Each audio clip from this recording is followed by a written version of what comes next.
Yeah, I didn't hashtag this shit.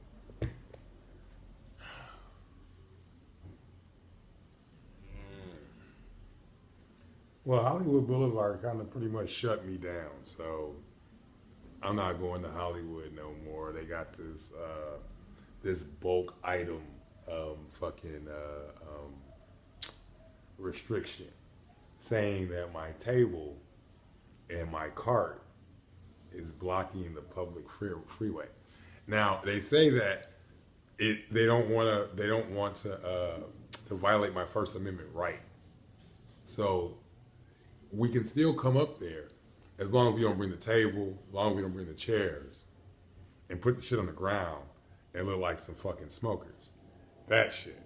So I mean, it would still block the public freeway. You know what I'm saying? And it's a violation of the Third Amendment in relation it's still a violation of the Third Amendment.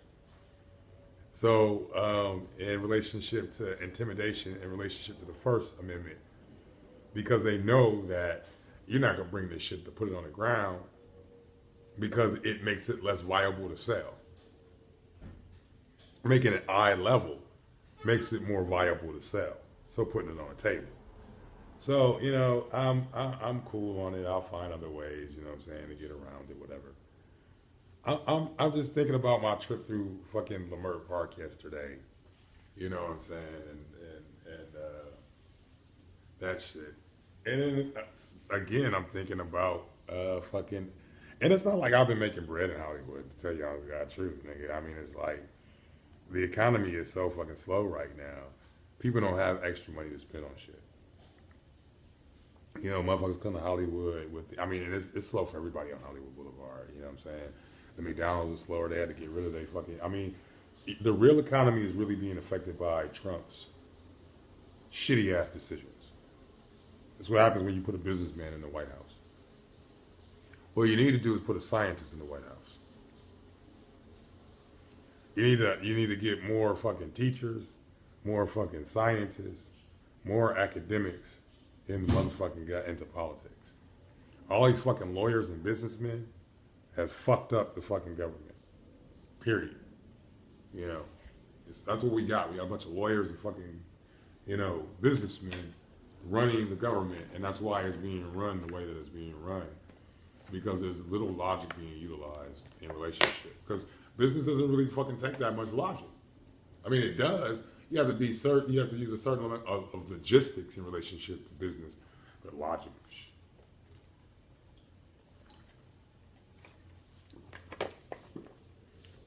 That's why the NBA is the work paper is written on today.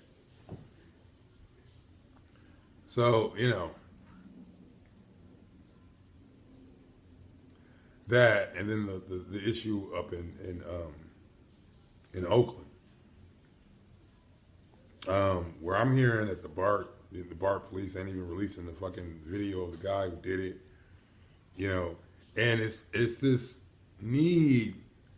Now, see, if there had been a black dude stabbing a white girl in the neck,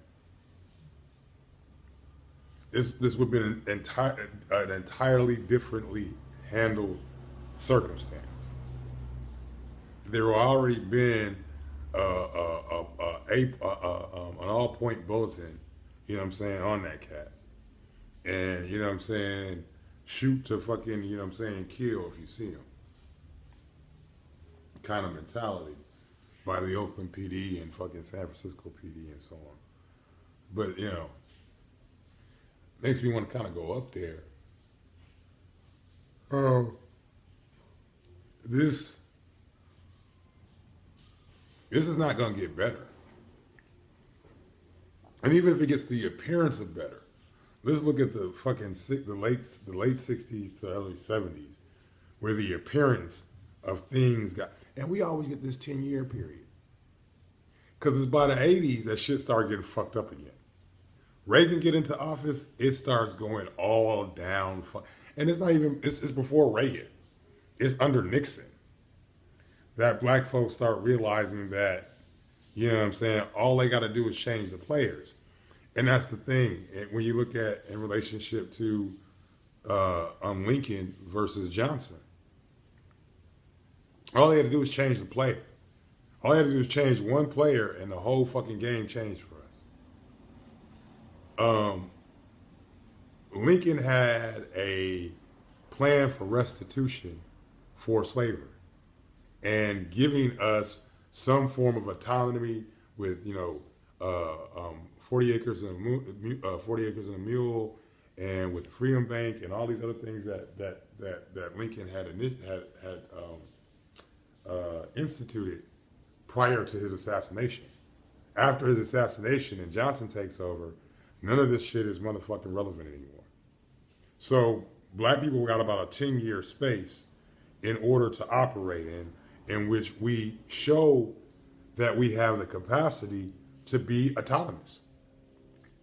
This is something white people can't deal with in the early years of emancipation, and then Jim Crow laws are enacted, and therefore all the progress we make in that 10 years is negated, which is the same thing that happens later on after the Civil Rights Movement.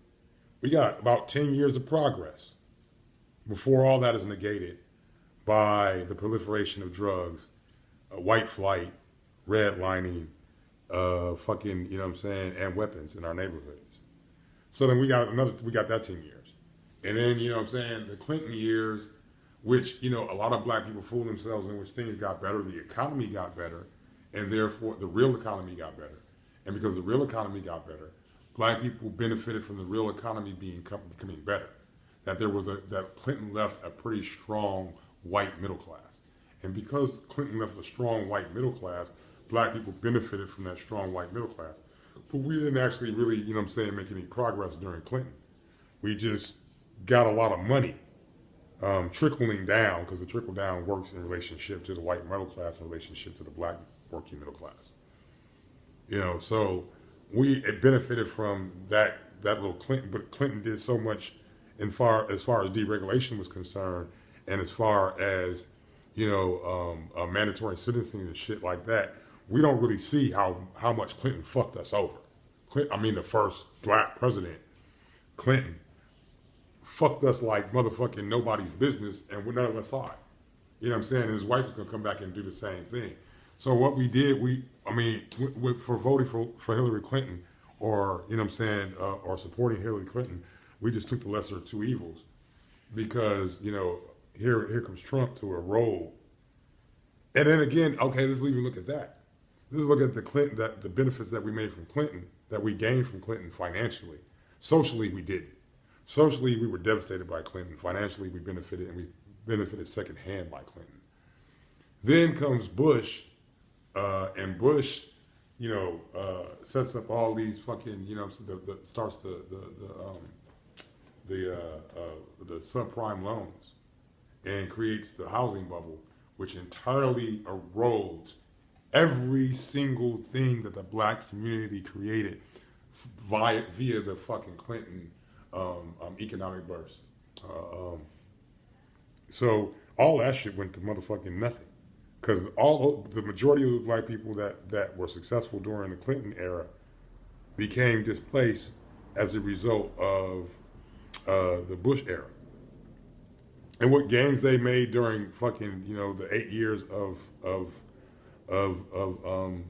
Obama have been eroded in the 2 years of fucking goddamn Trump. And the last 4 years of Trump, if Trump doesn't get reelected, and don't think, because all you gotta do is wag the tail, nigga. You know what I'm saying? Wag the dog. That's what fucking goddamn, George Bush did. He wagged the dog and got reelected, and nobody thought George Bush was gonna get reelected. The second George Bush was gonna get reelected, he went ahead and got reelected, because he just went ahead and wagged the dog. And Trump got so many motherfucking opportunities to wag the dog, it's ridiculous. And I didn't think Clinton was I didn't think motherfucking Trump was ever going to get in the White House. Well, I did, to a certain extent, that I knew that Republicans would deal with low voter turnout, and that Hillary Clinton didn't have the appeal in order to drive high voter turnout, so therefore she wasn't going to win.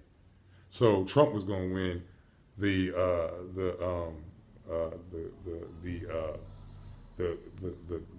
college electoral, or the collegiate electoral, however the fuck you pronounce that shit, and that Hillary's going to win the popular vote. I pretty much kind of got that by the time that, you know what I'm saying, Hillary Clinton got the nomination, that Trump was going to be president. Because the reason that Obama won, because Obama was a electrifying candidate who caused a large voter turnout. Democrats only win when there's a large voter turnout, and that's based upon, you know what I'm saying, the motivations of the electorate, of the electorate, you know, and that depends upon how fucking excited they are about the particular candidate. Obama was an exciting candidate, you know what I'm saying, while Hillary wasn't. So unless we have an exciting Democratic candidate, and I can't, God, for the life of me, can't think of one. There's a possibility that there's going to be low voter turnout in relationship to the presidential election of 2020. Let's hope not. You know, to anything can happen in 2 years. I'm like Cory Booker. You know, I think Cory Booker is a exciting, you know what I'm saying, galvanizing candidate. So, you know, I hashtag, you know, Cory Booker 2020. But, you know, that's what you're going to need. You're going to need a really fucking electrifying Democratic fucking candidate to even, you know what I'm saying, bring the voter turnout. And I say that because it's the lesser of two evils in relationship to where we as black people will find benefit from, only in relationship to the Democrats' agenda in relationship to the white middle class and maintaining the white middle class. And that, you know what I'm saying, indirectly benefits black people. So that's my argument there, is that the erosion of the black middle class, of the white middle class, is the agenda of the Republican Party. And the preservation of that white middle class is the agenda of the Democratic Party. However, that does not necessarily mean, and when it comes to the Democratic Party, that's the position that they want black people to maintain, is this underclass in relationship to the white middle class.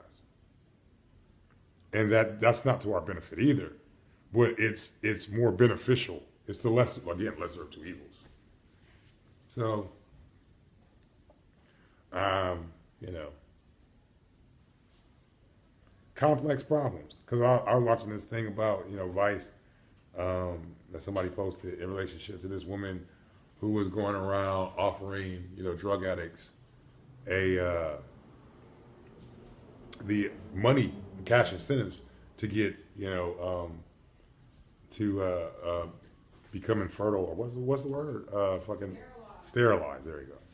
Become sterilized, you know, chemically sterilized or whatever, which is a position has been a position of the liberal, you know what I'm saying, whites for generations. It's eugenics, you know, and it's just an excuse to engage in eugenics. And she uses the complexity of the problem of drug addiction and children born to drug addicts as a justification for her crusade. Because at the end of the day, you can't give a logical reason why drug addicts should be able to have babies. You just can't. There's no logical fucking argument for that shit. Well, they're women and they have a natural right to have babies, and, you know, fuck the actual health and the security of the child. It's all about the woman's right to have a baby. That's ludicrous. That doesn't make sense. And that's why. Brittany posted it, and she wrote over it. On the surface, it sounds great. On the surface, it's a beautiful. But underneath, it's a very sick fucking goddamn behavior, and it's rooted in sick behavior. You know what I'm saying? And it's the rate in which the community that she's going with, because the way in which white communities deal with drug addiction